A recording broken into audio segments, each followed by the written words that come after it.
So one of the first Snare Saturday videos, I showed you an Orange County vented snare drum, the sound of the late 90s and early 2000s. Well, in this video, I'm going to show you the original vented snare drum.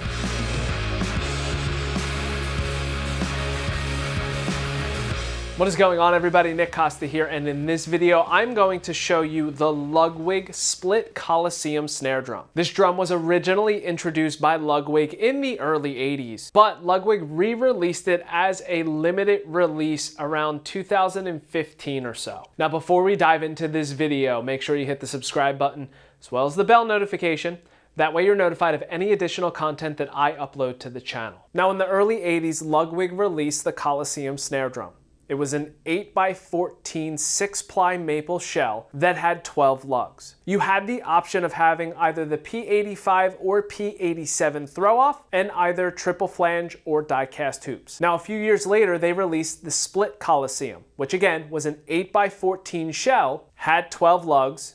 You could get either the P85 or P87 throw-off, and again, you had the option of triple flange or die-cast hoops. This time, the shell was split in half, and there was a gap in between the top and the bottom. This vented the snare drum to make it even drier. Now, the Coliseum that I have for today's video was a re-release from about 2016 or so, which is a 7-ply classic maple shell. Once again, split in half, so there's a big gap in the middle. It has the reproduction mock-style bow tie lugs and has triple flange hoops. For heads, on the top you had a Ludwig Weathermaster heavy head, which is the chrome dot in the middle, and a Ludwig Weathermaster snare side head on the bottom. Now, the whole concept behind the Coliseum snare drum was to provide a drum that would project and give you a ton of sound. Now, in the 80s, hair metal was all the rage and power toms, really deep drums. So it makes sense that Ludwig came out with a drum that was an 8x14 with 12 lugs, because the more lugs you have, the more direct the snare drum is going to be. Take it one step further, if you cut the shell and have a huge gap in between the top and bottom sections, you now have a vented snare drum, which makes it even drier and more direct. Now, to my knowledge, this is the first vented snare drum, but if somebody came out with one before, please make sure that you leave it in the comment section letting me know, because I'm a huge fan of vented snare drums and would love to know about it more. Now, as you can see, this is an 8x14 shell. It's pretty deep, and if you're somebody who likes to sit really low, makes it a little bit difficult when your shell is that deep. This is why brands like Orange County decided to make a shallower shell with more plies to it and then put smaller, maybe 1-inch round vents instead. That way you had a few more options with adjustability for your setup. Now, although this is a unique design and setup, just like every other demo video, I'm gonna put this snare drum through a few different tunings so you can hear what it can do. So, enough of me talking, let's dive into the playing.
So as you can hear, regardless of the tuning, the snare is pretty direct. Now in the lower tunings, you are going to get a little bit more buzz and low end, but compared to a drum that doesn't have a giant vent in it, this drum is a tad drier. Now as I worked my way into the higher tuning, that's when this drum really starts to get direct and have that unique vented sound. Either way, I would love to hear what you think of the Ludwig Split Coliseum snare drum, so make sure you leave it in the comment section below, letting me know. Also, if you have any other additional questions, you can also leave that in the comment section, and I'll try my best to answer them. Now, if you were looking to get one of these drums, unfortunately, you can't get one new from Ludwig direct, but there are plenty on the used market if you search for them. They're also pretty affordable in price. Finally, if you enjoyed this video, please make sure that you give it a thumbs up. That way it makes it a little bit easier for others to find it. And if you are interested in earlier videos from the Snare Saturday series, I put a link to the playlist in the description below. And that is it. Thank you so much for checking out this video on the Ludwig Split Coliseum snare drum. And until next time, see you later.